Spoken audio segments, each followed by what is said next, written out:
L'Éternel bénit son peuple. L'Éternel donne de la force à son peuple.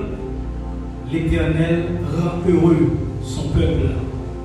Nous pouvons dire que ces déclarations sont plus que vraies, puisqu'il s'agit de la parole de Dieu, circonscrite dans le psaume 29, verset 11, mais aussi dans notre expérience avec l'Éternel, nous savons qu'il nous fortifie. L'Église Assemblée de Dieu indépendante de Dublin vous invite à travers ce culte en ligne à célébrer la fidélité de l'Éternel. Nous sommes aujourd'hui le dimanche 24 mai. Nous vous souhaitons une bonne adoration. Ce service sera comme d'habitude segmenté en deux grandes parties. Une première partie où nous allons entonner des cantiques à l'Éternel, prier et lire la Bible. Et la deuxième partie sera consacrée à la prédication du Verbe divin. Cette première partie sera dirigée par la directrice de culte, la sœur Rebecca Auguste, après l'église. Que Dieu vous bénisse. Thank you.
chapitre 8, du premier verset au 14e verset.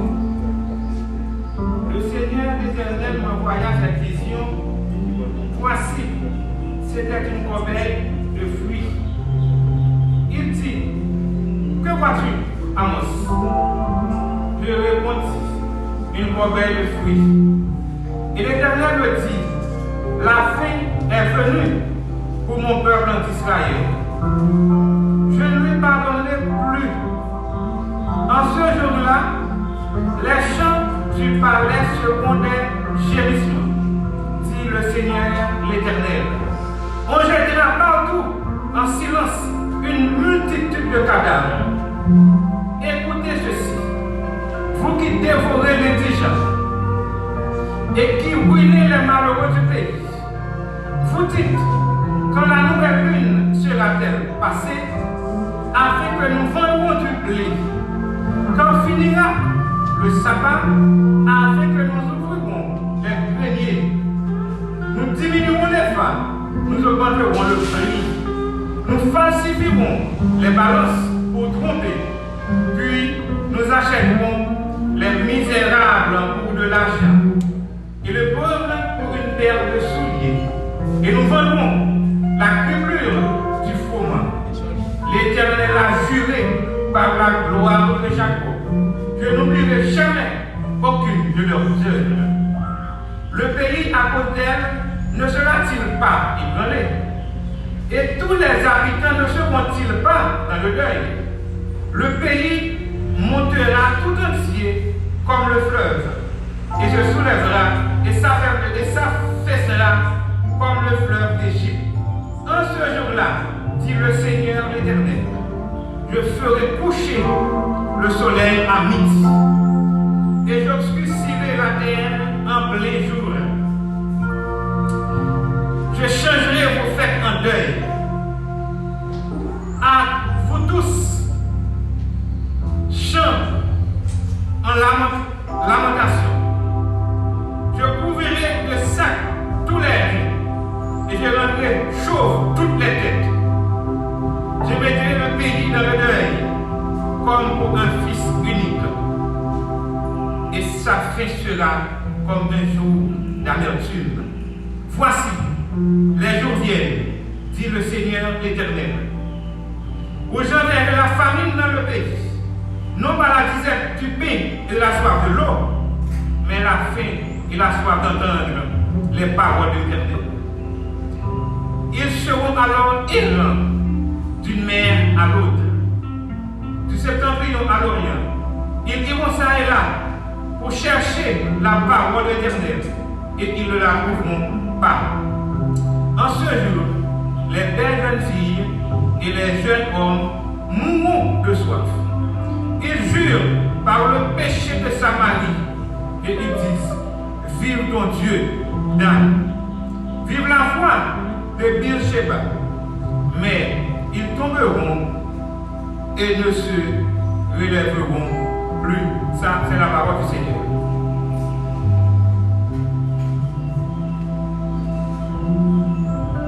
La paix continue avec nous. La continue à adorer le Seigneur. Chant d'espérance, nous ensemble avec moi. 10, Haïti chante avec Radio Lumière, 10 créole. Mais en 12 promesses, moi pas Jean oublié. Rien pas molesté ni détourné moi. Même si je la fête, moi pas ouais tout.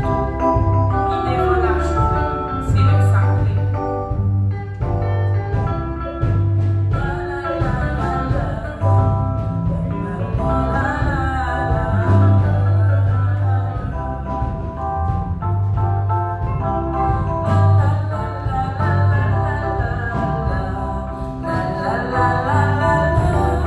La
que dans la vie, nous, oui, Seigneur, nous disons merci.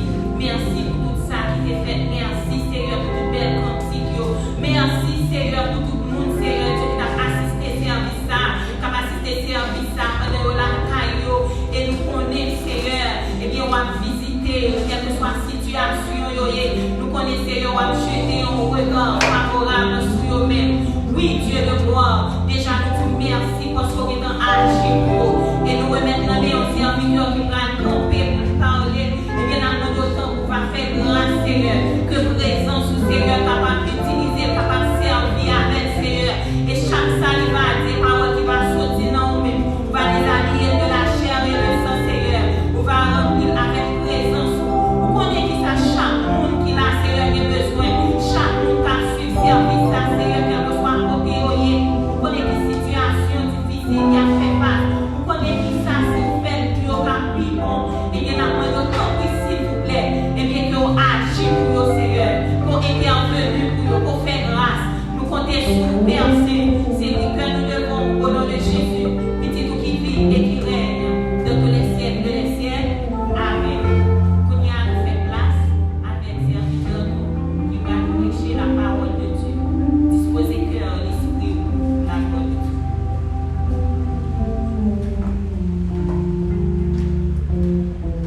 Nous remercions le Seigneur qui nous offre encore l'opportunité de continuer déjà à vivre. Nous savons que sa grâce toute puissante est toujours avec nous pour nous aider à vivre selon sa parole.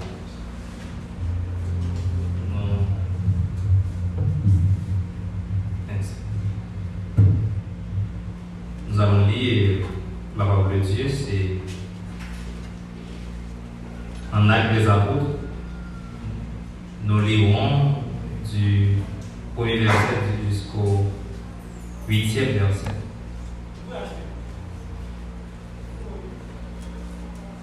Quant à Saul,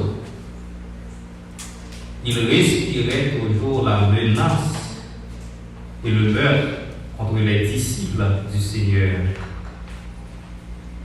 Il se rendit chez le grand prêtre et lui demanda des lettres pour les synagogues de Damas, afin de pouvoir arrêter et amener à Jérusalem les partisans de cet enseignement,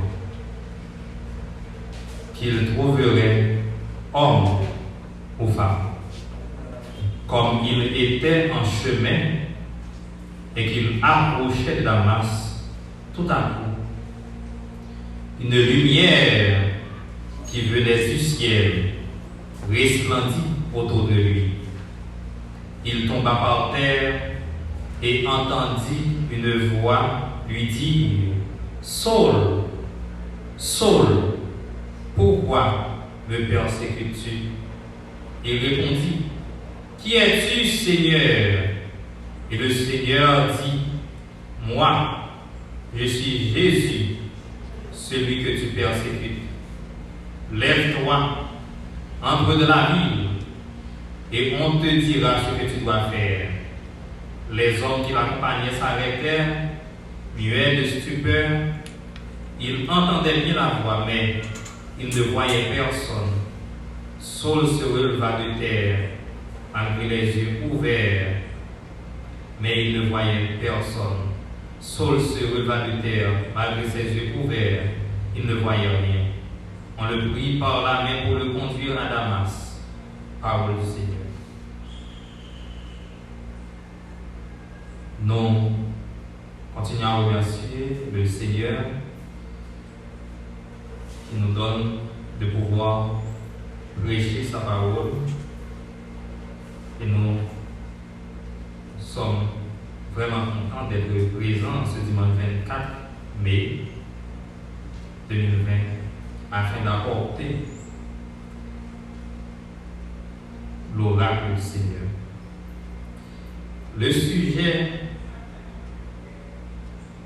sur lequel nous allons nous entretenir, c'est un nouveau départ.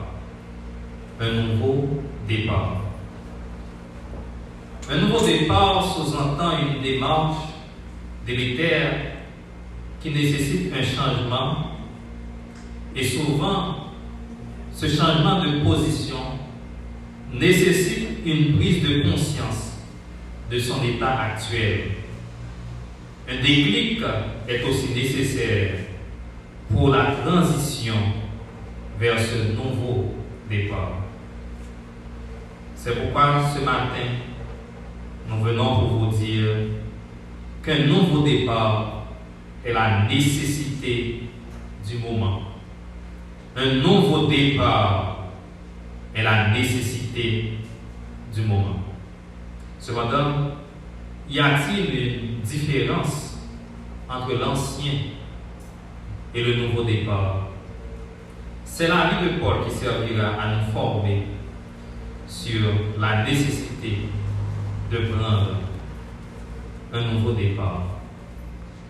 Lorsqu'on a parlé de Paul, Saul de Tarse, qui c'est un Tarsite, citoyen grec et juif à la fois, c'était un homme qui était extrêmement dynamique, qui était formé auprès de mentors, qui c'était Gamaliel, et qui permettait à ce qu'il soit capable de priver, qui fait de lui dans la religion judaïque, qui c'était un pharisien.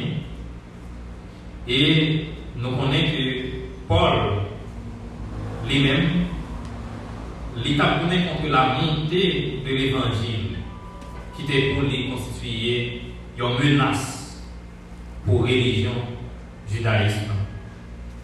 Ils avaient prendre position contre les adeptes de la nouvelle doctrine pour les empêcher à ce que le cas continuellement à prêcher doctrine. Malgré le fait que son mentor, qui c'était Gamaliel, demandé surtout aux membres du Sanhédrin et plus à pharisiens, selon Actes des Apôtres chapitre 5, le verset 39, pour te quitter à ce que nouvelle doctrine te continuer à rouler. Si c'était une œuvre humaine, il t'a dit, mais c'était l'œuvre de Dieu, il t'a continuer. Mais Paul est inscrit en faux contre la question ça, les affaires. Paul c'était un qui a participé dans la mort du serviteur Étienne, parce que c'est lui-même qui a les habits de ceux-là qui lapidaient Étienne. Je vais nous faire une double considération.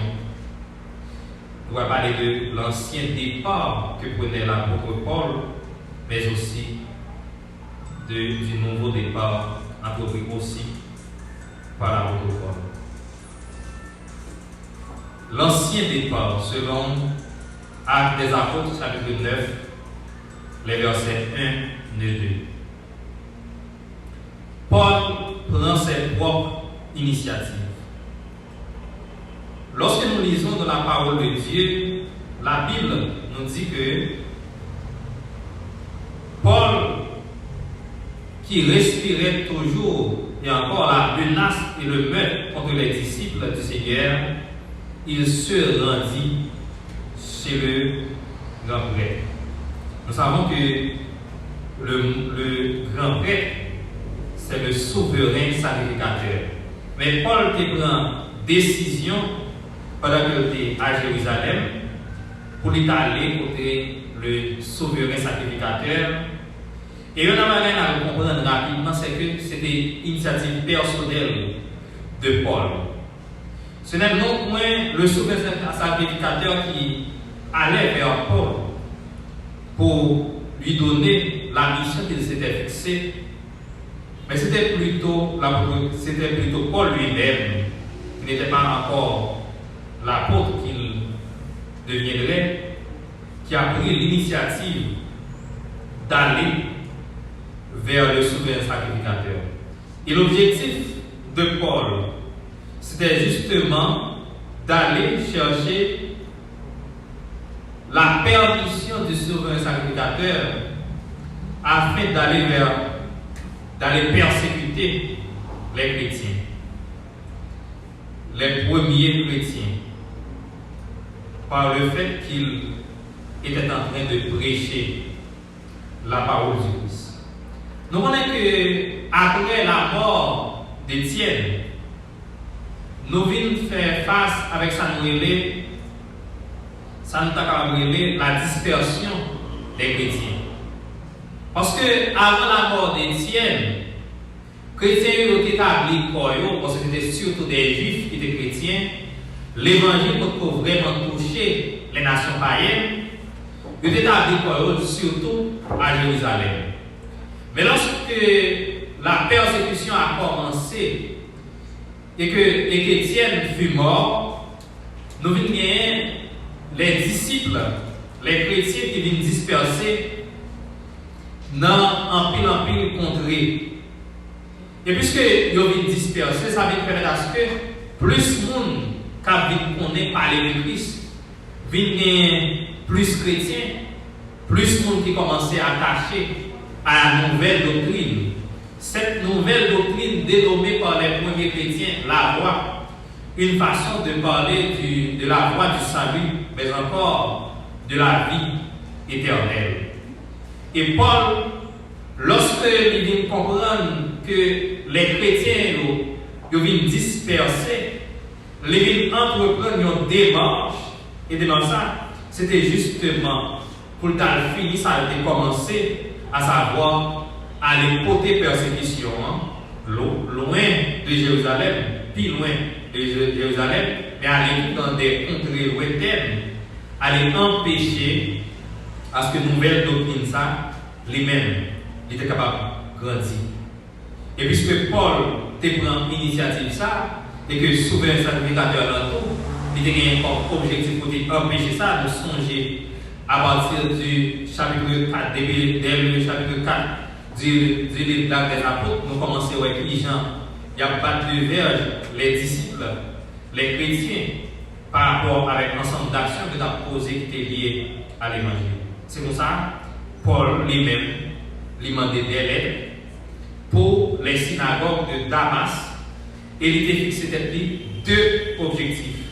Premièrement, Paul, dans l'ancien départ, il était fixé comme objectif pour arrêter, depuis ce côté de joindre, les partisans de la nouvelle doctrine. Nous connaissons que les synagogues de Damas étaient sous contrôle du souverain sacrificateur qui était à Basile à Jérusalem.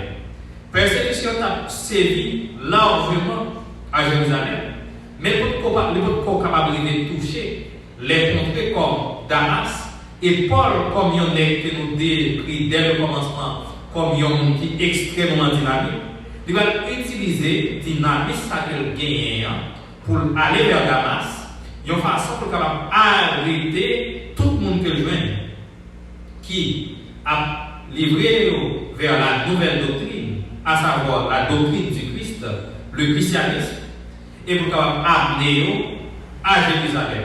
Et puis ça, c'est parce que justement, au début du christianisme, le Sanhédrin a cherché pour le christianisme est capable de lier avec le judaïsme, de façon à ce que même gens que gagnaient les sadducéens, même gens que gagnaient les pharisiens, même gens que gagnaient les esséniens, t'as bientôt les chrétiens qui étaient attachés au judaïsme. Face à un refus de disciples, d'apôtres, pour que le christianisme soit attaché avec le judaïsme, eh bien, il était rentré avec une persécution sévère contre la nouvelle doctrine. Et c'était l'objectif Paul, c'était pour le capable aller jusqu'à Damas, et arrivé à Damas, il était arrêter tout le monde qui a prêché la nouvelle doctrine, ça, parce qu'il était bien comme objectif pour aller depuis ces côtés qui viennent synagogue à Damas. Immédiatement qu'il arrive vers la synagogue, il faut qu'il aille jusqu'à arrêter, amener à Jérusalem. Mais ce n'est pas l'objectif même, ce n'est pas seulement arrêter, amener à Jérusalem, arriver à Jérusalem. L'objectif c'était pour être capable d'éliminer ou tuer eux-mêmes de façon nouvelle doctrine, ça, pas capable de grandir. Et donc, dans l'ancien décidé par Paul, dans l'initiative que tu prends, c'était pour t'empêcher l'évangile de Christ, tu es capable de grandir. Mes frères et mes sœurs, dans l'ancien départ de Paul, nous voyons un homme orgueilleux qui cherchait à persécuter l'Église de Jésus-Christ. Mais s'il y a un ancien départ, c'est qu'il y a aussi un nouveau départ. Et c'est sur ce point, le nouveau départ, que nous allons passer beaucoup plus de temps, car nous estimons qu'il est beaucoup plus nécessaire. Le sujet étant un nouveau départ.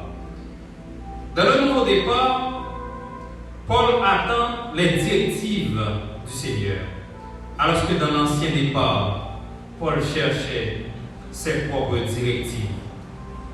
Lorsque Paul était sur le chemin, lorsque nous lisons dans la parole au verset 3e, il est dit qu'alors que Paul s'approchait de Damas, tout à coup, une lumière vient du ciel, resplendit autour de lui. Et lorsque nous réfléchissons à ces mots, nous comprenons que Paul, par sa pensée, par l'esprit qui l'animait, Paul lui-même était dans les ténèbres. Sa pensée était vers la menace, s'étendait vers le meurtre. Il essayait par tout moyen d'atténuer l'évangile de la grâce par la façon qu'il essayait de tuer ceux-là qui s'attachaient à Christ. La lumière resplendissante frappait l'apôtre Paul alors qu'il était dans le chemin pour persécuter l'évangile de Jésus-Christ.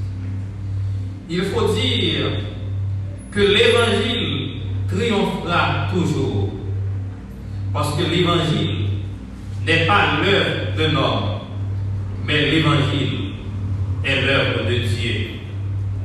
C'est ainsi que nous comprenons que Paul ne pouvait arriver à sa fin. Et lorsque la lumière resplendit autour de Paul tomba par terre et Paul entendait une voix qui va le révéler. Saul, Saul, pourquoi me persécutes-tu? Il faut nous dire que Paul n'a pas jamais considéré que tu as persécuté mon Dieu. Paul, c'était un homme sincère, convictionnel, qui te pensait que la nouvelle doctrine, c'était une doctrine qui était lancée en faux contre Dieu, qui t'a boumé même contre bon Dieu. Et Paul a essayé pour voir dans quelle façon il est capable d'essayer de mettre le monde sur la bonne voie. Et parce que tu crois que le christianisme participe à son bon Dieu, il a essayé d'écraser le christianisme. Et Paul, pas connaît qui est ce Seigneur, c'est ça fait, lorsque Paul entendait voir ça qui dit, pourquoi me persécutes-tu? Il pose des questions pour lui dire, qui es-tu, Seigneur? Et le Seigneur lui répond, je suis Jésus, celui que tu persécutes. Je suis Jésus, celui que tu persécutes. Paul connaît qui est persécuté. Paul te croit que Jésus fut mort. En effet, Jésus est mort. Mais Paul pas croit à la résurrection du Christ, malgré le fait que les pharisiens croyaient à la résurrection des hommes. Mes frères et mes sœurs, ce Paul qui ne croyait pas en Jésus-Christ entendait cette voix qui citait ce nom en qui il ne croyait pas. Ce Jésus qu'il croyait étant mort, ce Jésus qu'il ne croyait pas en sa résurrection, lui répondit, je suis celui que tu persécutes. Oh, quelle révélation? La révélation de Jésus-Christ. Une révélation extrêmement importante qui va porter l'apôtre Paul à être l'un des plus grands érudits bibliques, celui qui a à lui seul écrit près de 13 livres de la Bible pour porter la parole. Ce qui nous permet de voir que ce Paul qui utilisait son dynamisme pour prêcher contre la parole de Dieu, contre Christ, allait utiliser cette même dimension pour prêcher Christ.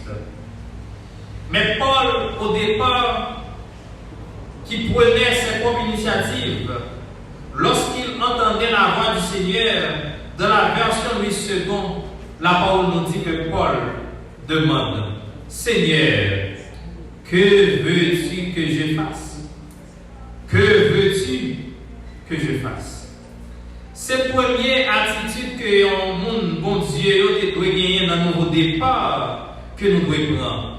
C'est demander, bon Dieu, alors que nous-mêmes nous avons fait ça que nous voulons, nous avons péché de toute manière, nous avons accompli des actions qui te répondent avec ego, mais qui va répondre à la volonté de Dieu, c'est plus qu'important pour nous demander, bon Dieu, qui ça véritablement volonté parle pour nous. Paul va dire qu'on ait volonté bon Dieu pour lui, mais qu'on ait volonté parle pour être lui. Volonté, c'était pour te persécuter les chrétiens. Mais lorsque le Seigneur Jésus frappait l'apôtre Paul par sa lumière resplendissante, et que Paul tomba à terre avant même de le lever, Paul demandait, Seigneur, qui ça même vous voulez faire? Paul s'est pris décision de par lui-même. Paul s'est agi pour lui-même, qui a accompli des actions qui répondent avec propre volonté pour commencer à agir selon volonté, bon Dieu. Et volonté, bon Dieu, pour Paul, c'est d'abord premièrement pour Paul te lever à terre. Paul t'est tombé parce que tu es frappé par la lumière, mon Dieu. Parce que la lumière, mon Dieu, t'es frappé. Il t'est frappé, t'es mis dans le lien et il t'est tombé. Et il t'a demandé à Paul pour le lever. Paul, lorsque tu entendais voir mon Dieu, lorsque tu entendais voir Seigneur qui t'a levé, il va lever. Mais cependant, selon la parole, Paul t'a toujours été aveugle. Paul courait. Paul va passer 3 jours comme ça. Paul t'a pris l'initiative pour aller dans la ville, à Damas, de par sa propre volonté. Mais lorsque tu es rentré dans la ville, ça que tu prends une décision pour t'entrer, c'est le Seigneur lui-même qui va dire à Paul, entre dans la ville. Entre dans la ville, ce n'est pas dans la même optique là. C'est pas dans l'optique pour aller persécuter les chrétiens, dans l'objectif premier pour te fixer là. Mais c'est pour être capable de dire Paul, qui ça exactement pour le faire. Nous connaissons en pile des fois, nous prenons des chemins pour contre nous. Nous commençons à agir de par propre volonté. Nous commençons à agir parce que nous pensons que c'est la meilleure décision que nous sommes capables de prendre pour vivre. Parce que nous pensons que c'est la volonté de nous-mêmes. Parce que nous ignorons qui ça bon Dieu voulait pour nous.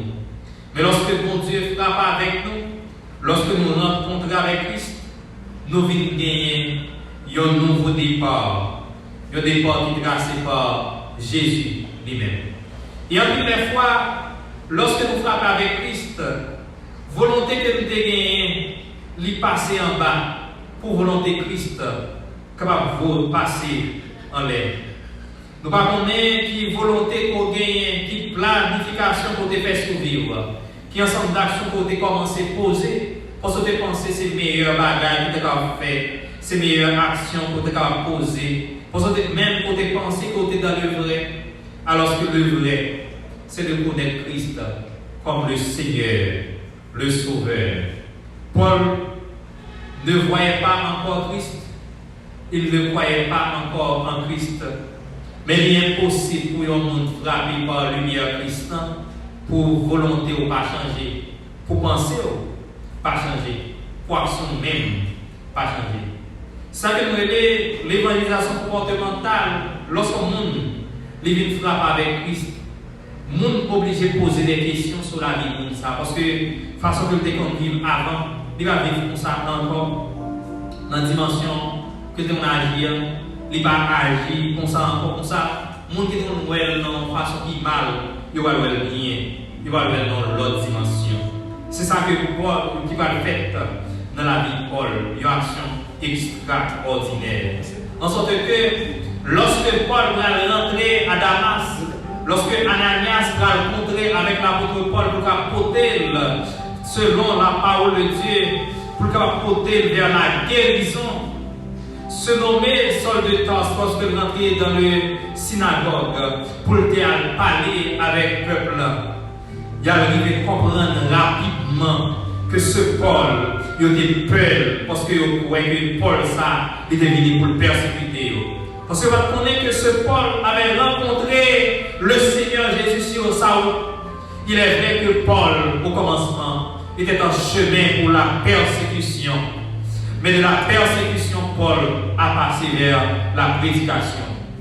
Notre vie jadis a été une vie de persécution par rapport à l'évangile. Car nous commettons des actions qui ne reflétaient pas l'évangile de Christ. Mais lorsque Christ a agi en nous, lorsque la dimension de la foi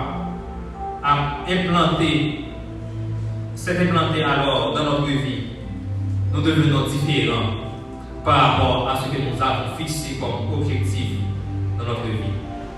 Notre vie qui jadis était une vie qui ne reflétait pas largement la parole de Dieu, devient fortement une vie qui reflète la gloire de Dieu. Il y a une forme de différence certainement entre l'ancienne vie que nous menions jadis et le nouveau départ que nous entreprenons maintenant. Le nouveau départ est la nécessité du moment. En effet, nous pouvons saisir l'instant présent pour avancer dans cette vie, dans cette voie, dans ce nouveau départ. Aviez-vous déjà entrepris cette démarche? Si oui, nous vous encourageons. Sinon, c'est plus que le temps d'entamer ce nouveau départ. C'est ici la parole que le Seigneur a mis sur nos lèvres pour vous porter selon sa pleine volonté. Que le Seigneur vous bénisse tous, qu'il vous apporte de vivre selon sa pleine volonté, selon la dimension de la parole, la dimension de la prédication de l'évangile de Christ, afin que notre vie, ma vie et votre vie reflètent largement la gloire du Seigneur de la façon que nous marchons.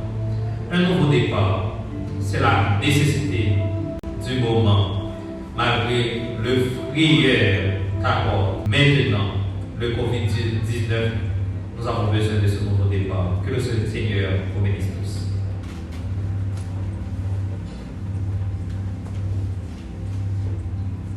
Le temps pour nous, les croyants en Christ, les enfants de Dieu, d'entamer un nouveau départ dans notre relation avec le Maître.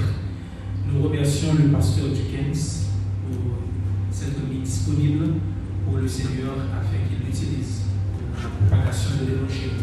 Nous allons mettre fin au culte spécial de ce dimanche matin. Nous allons fermer les yeux et prier pour que le Seigneur puisse bénir ce moment.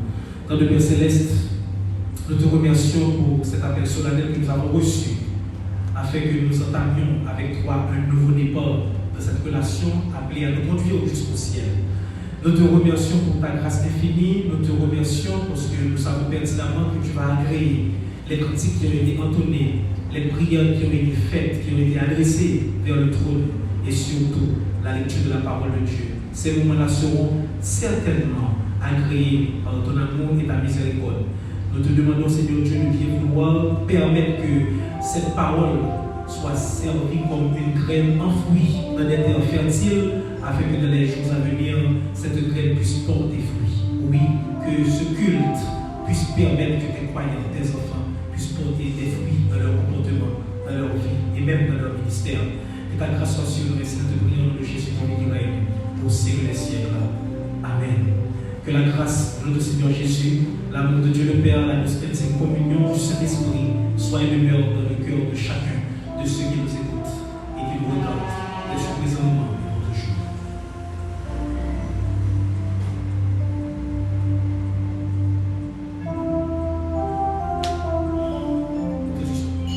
Les musiciens,